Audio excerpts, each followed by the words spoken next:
yàlla nañu yàlla musal day ci corona ji termine yéene kaay ne dama ne la kon ñaareelu coronavirus ci day waaw ministère de la santé daal dinañuy dëggal ne kon am na ca Géejawaay gay allahu akbar la ilaha illallah source aané dama ne benn màggat la moo xam ne toll na ci juróom-ñetti fukki at doomu France la ma nga dëkk na ca Sarcelles ca banlieue parisienne bale moo ko indi Géejawaay de critique yéene kaay ne coronavirus jooje waaw jàppal ne ñaara ngook mardi tali waaw waa Géejawaay nag fi mu nekk nii jaaxle nanu lool enquête yéene kaay ne ñaareelu kaawu coronavirus jooje ma nga ca Géejawaay allahu akbar suul néew de ko fi indi woon waaw dama ne la doomu France ak Sénégal la c'est un franco-sénégalais toll ci juróom-ñetti fukki at yàlla laa la wax ñëwoon na ci Sénégal gi la doon gunge si néewu doomam waaye jafe-jafe bi nga xam ne nag maanaam daal dinañ koy nemmeeku day fa nga xam ne foofee la dëj ba xewee Parcelles Assainies la waaw kilifa yi nu ñuy def nag ak mbooloo mu bari mi nga xam ne kon moo amoon ca dëj ba day loolooy coow la nag loolooy coow la nit ña nekkoon nag moom ca dëj boobee waaw yéeni kaa gi ne kilifa yi kay fi mu nekk nii daal dinañuy taxaw de ngir ñi nga xam ne maanaam ñoom ñoo laale woon ak moom na ca wàllum dëj boobee il faut ñu xam leen de dëgg la dama ne la hôpital Roi Baudouin bu Guédiawaye gée dañu koo raxas kon ba mu set wécc nag laa la wax désinfecté ko te am na ñenn ñoo xam ne kon ña ngay liggéeyee tamit ca personnel ba lañ bokk day waaw ñooñee tamit ña ngi leen di defal nag ay des cay corona ji lee coronavirus jooje Cheikh Bara Dolly Mbacké ci tribune yéene kay waaw ma ngay sakku nag maanaam ndaje Porokhane bi le màggalu Porokhane gi waaw Mbacké bi nee nañ ko annulé bu mu am ardi tali surtout Serigne Touba bi ne waaw te ne kilifa waruñ caayam parce que Médina Gounass daaka ba lée dañ koo war a niilal appelu laayeen yi ak ziara généralu Tivaouane ba waaw dañ koo war a niilal waruñoo am ren de nañ leen ko annulé de ak xew-xew diine yi nga xam ne kon ñooy am Sénégal yàpp réew mi nag fi mu nekk nii commencé nañoo jaxasoo de évidence yéene kaa ne xoolal ma ñoom ñaari ñaap waa bitim réew la France daal sa boqul ma la colonisé nañ Sénégal de mbaadu France laa ni sa boqul ma la njaayum jaam ña France suñu koom-koom gi la France feebar bi la France kon France sa boqul ma la traite négrière colonisation économique colonisation épidémique France sa boqul ma la yow te jamono joojee nga xam ne kon maanaam nag ña ngay wax ne nañ leen niilal kon Porokhane jëday waaw 24 heures yéene kaay nee na opposition bi de yëpp daanaka waaw ña nga woon na ca Porokhane joojee Serigne Moussa Nawel Mbacké waaw nee na gis nga Idrissa Seck ak Issa Sall Papa Diop ak Alhaji Malick Gakou Ousmane Sonko waaw ñooñee day dañoo wee ndigal looloo waral jàmm ji nga xam ne kon gis ngeen ko Sénégal tey dëgg la Mbacké bi yemu ca ndaxte Serigne Moussa Nawel day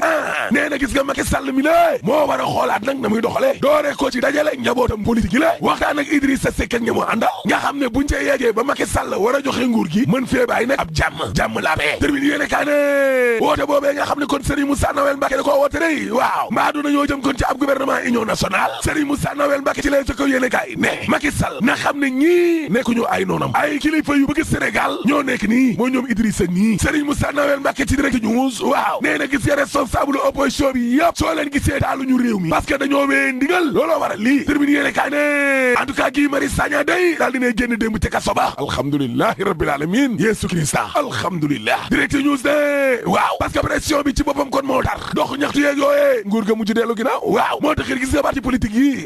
wallaay jaratuñu dara jaratuñu tus source aané Guy Marius Sagna nag buñ ko génnee ci kaso bi day nañ leen ko gërëmee église bi di jàngo bi waaw parce que keroog ba église bi waxee ne dafa doy ba sax ci la Guy génn dëgg la Aliou Sané ñoo lànk nee na génn bi nga xam ne kon Guy Marius Sagna génne na ko ci kaso bi day loolu mandargaalul ne xeex bi jeex na de xeex bi jeexul de day continuer de libération yi ne kaa ne Guy Marius Sagna kay waaw juróom ñeen fukki fan ak ñett def na ko ci kaso bi réew mi quotidien gis nga kaso ba ca Jurbel njaarim waaw benn waay day daal dina fay dee inna lillahi wa inna ilayhi rajiun Khadim Fall moo rey Mbaye Diop laa la wax da koo jam waaw kaso ba ca Jurbel la kaso bi ci Ndakaaru day waaw réew mi quotidien nee na Seydina Fall bu Kaseli day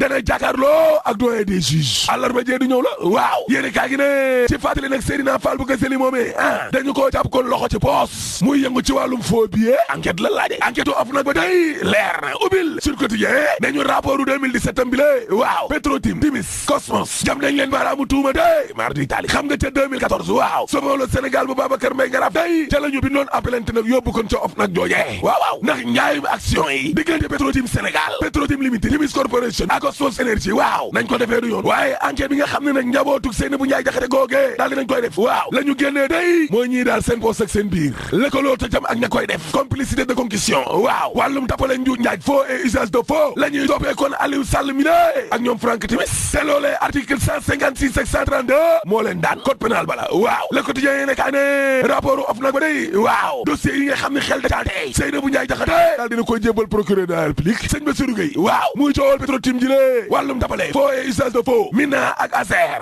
yorin gu bon 24 milliards la ilaha illallah maire Sam Notaire ba tamit di Aminata Kanté day waaw daanu na de jam nañ ko baaraamu tuuma de ndax nee nañ alalu askan wi waroon a dem ci wàllum culture Ami Kanté nam ko jëfandikoo du noone parce que 1,250,000 dong la ñu dépensé ana li des leesi ko yéene kaa ne Socé Diop John waaw moom it yóbbu nañ ko ca procureur ASER ak Mina distribution Birima Mangara DGO AGER ACB jam nañ leen baaraamu tuuma libération yéene kaa ne xeex bu muti am na ca tribunal ba de diggante Abdoulaye Sylla bu Ecotra waaw ak Moumi Kébé maar di taal dama ne la abor koppar ko toll na ci 250 millions moo leen boole Abdoulaye Sylla ak Momi Kébé plainte yeeg rapport yeeg tribunal yi moom bari na di waaye na gis nga ak lu plainte yi bari pétrole bi moom sénégalais yi mënuñu koo fàtte moo parce que suul gaz du ko tere xeeñ 3e mandat dañ ko fi tere alhamdulilah Guy Marius Sagna génn na